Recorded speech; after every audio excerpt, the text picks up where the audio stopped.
Hi everyone, my name is Varsha. I hope you all are doing well.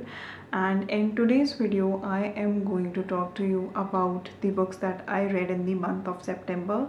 And it's not a lot of books, it's just 3 books that I could read. And yes, without any further ado, let's get started with it. So the first one is Breasts and Egg by Miku Kawakami. This is my third Japanese novel and the very first by Miku Kawakami, and I must say that I am going to read more works by her because I absolutely loved this novel. Originally, this was written in Japanese in 2 parts. So, the first part is breasts, and the second part is the eggs. First part is smaller as compared to the second part, and in the first part, uh, actually, the whole story is of Natsuko who lives in Japan, and in the first half she works in a library. She is not getting paid enough.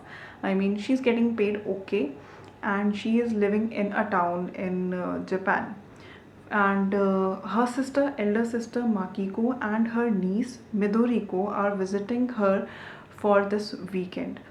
Now, Makiko is a single mother who is raising Midoriko. She works as a hostess in this bar, and she is not getting paid enough. She is making very little, but she's still raising somehow her child, her only child, Midoriko.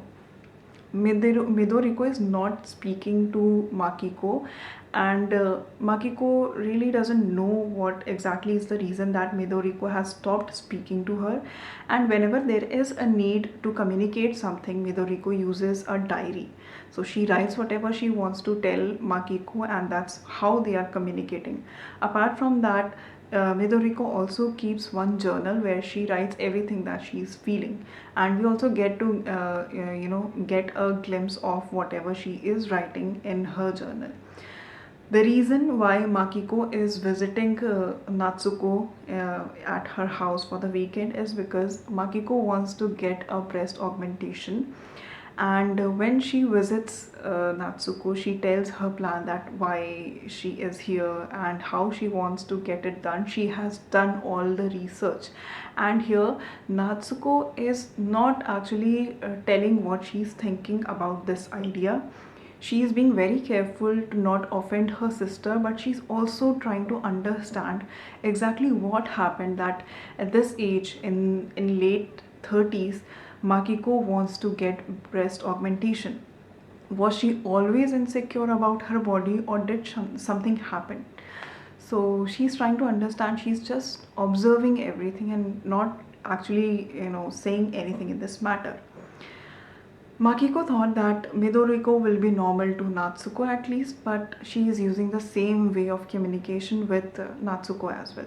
And we get to know more about Midoriko through her journal. She is a 12-year-old girl, and she just hit puberty, and she is going through all these changes in her body which she is disgusted with. She has started to think that woman when a woman hits puberty, her job is reduced to just giving birth, and she has to bleed every month for no reason. I mean, she has to go through this pain for what? For giving birth. And she is also writing everything, like her equation with her mother.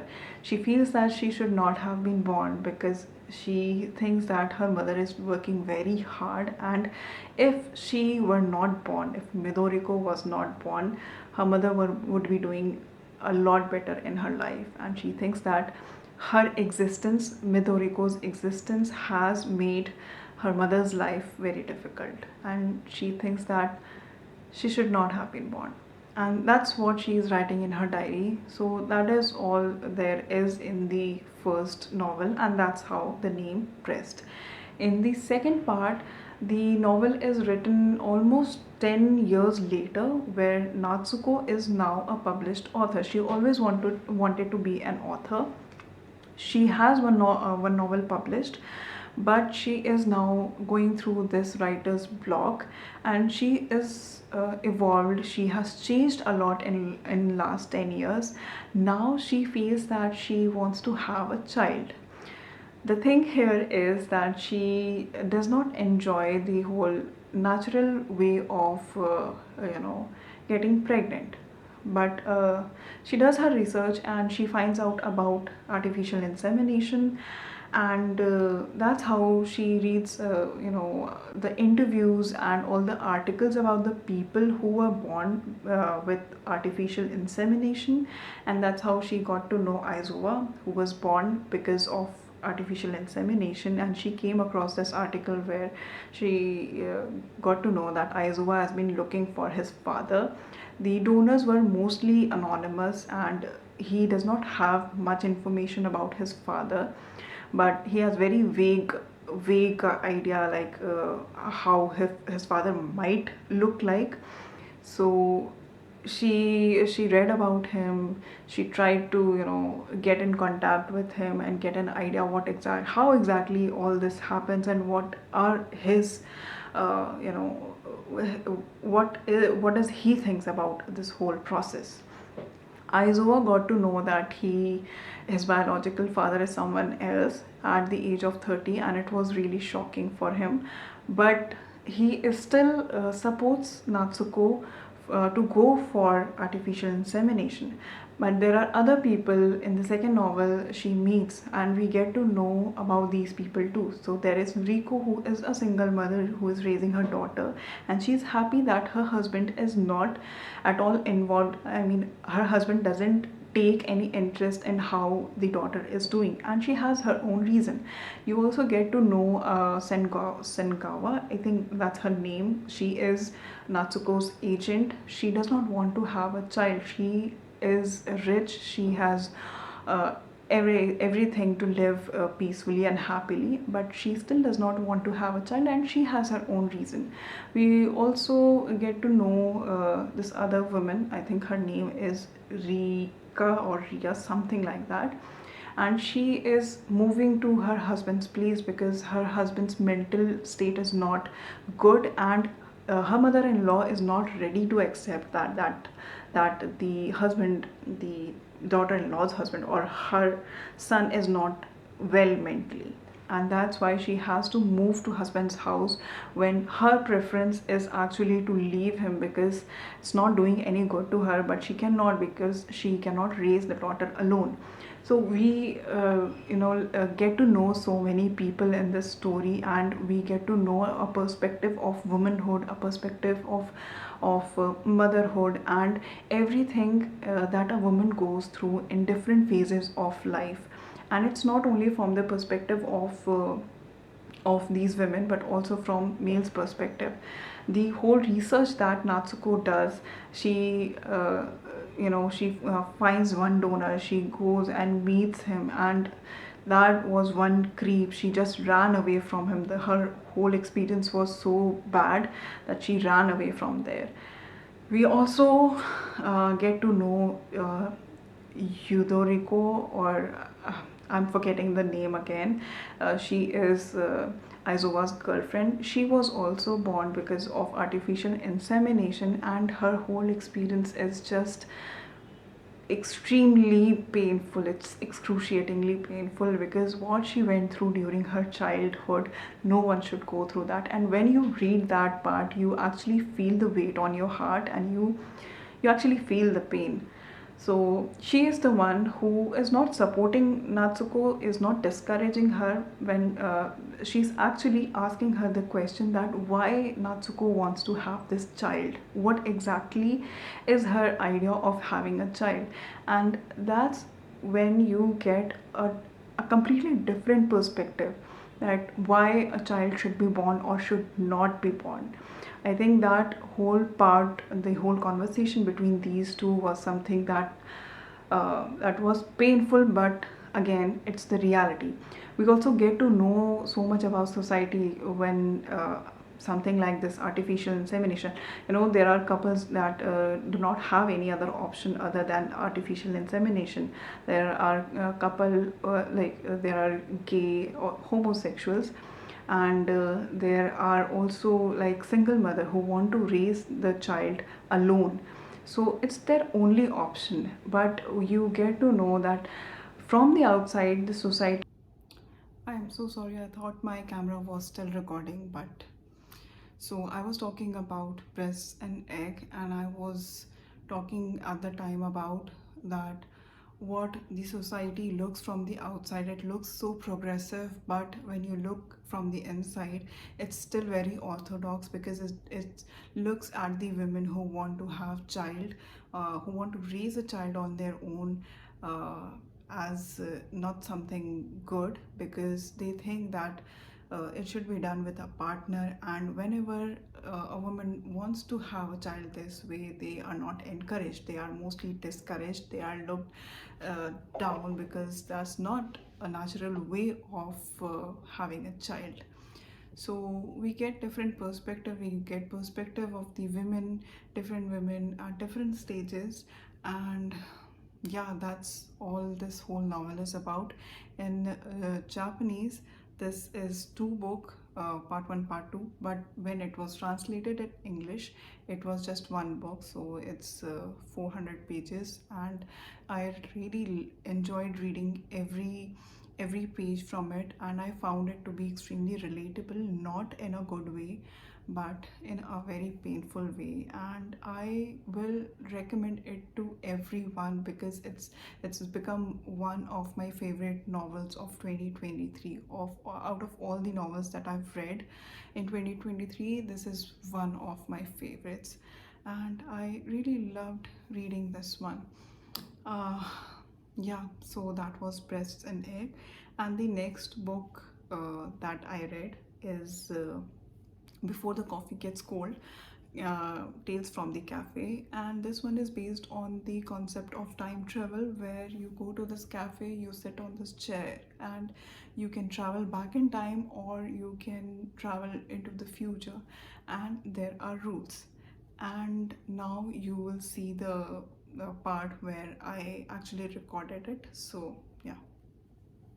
So the rule there is that you have to drink your coffee before it gets cold, or you will never be able to return to the time where you are right now. So you will actually die, and you will be a spirit, and you will stay in that cafe.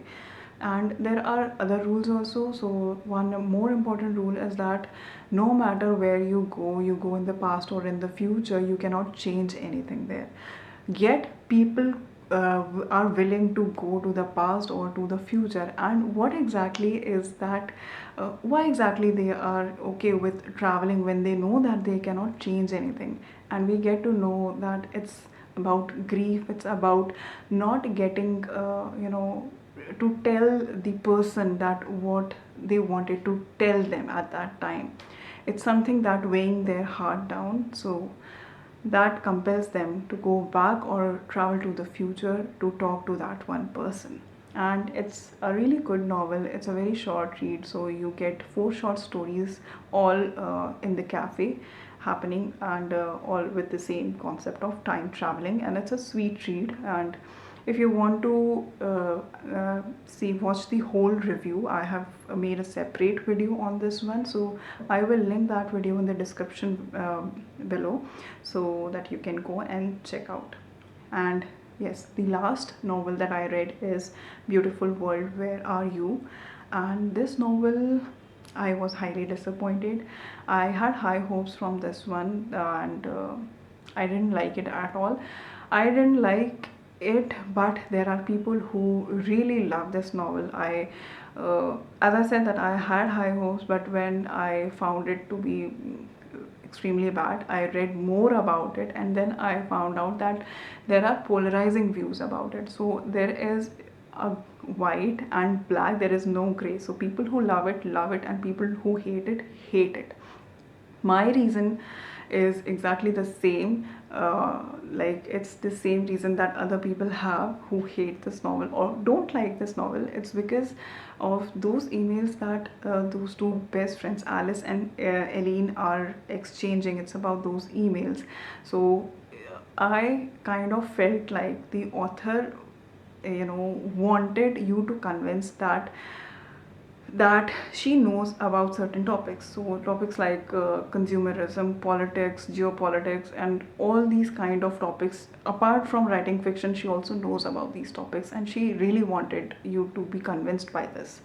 And that's why she, just gave these descriptions in the form of emails that felt really unnecessary. The second reason why I didn't like this novel is because of the characters. Out of all four characters, so there is Alice, Eileen, Felix, and Simon.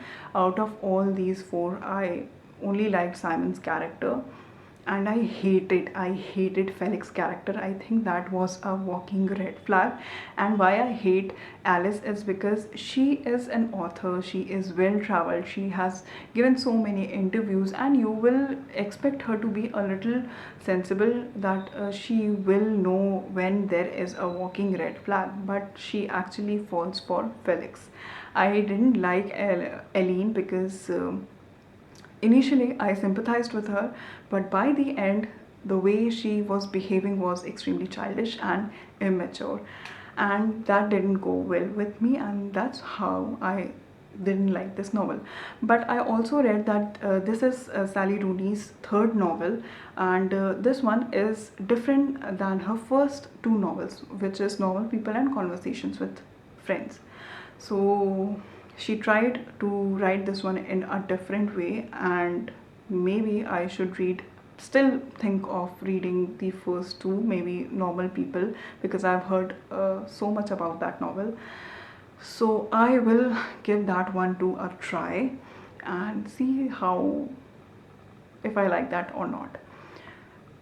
Yeah, so again, on this novel, Beautiful World, Where Are You? I have made a separate video where I talk more in detail about what I liked or did not like, and more about these characters and the plot, which was not there in the book.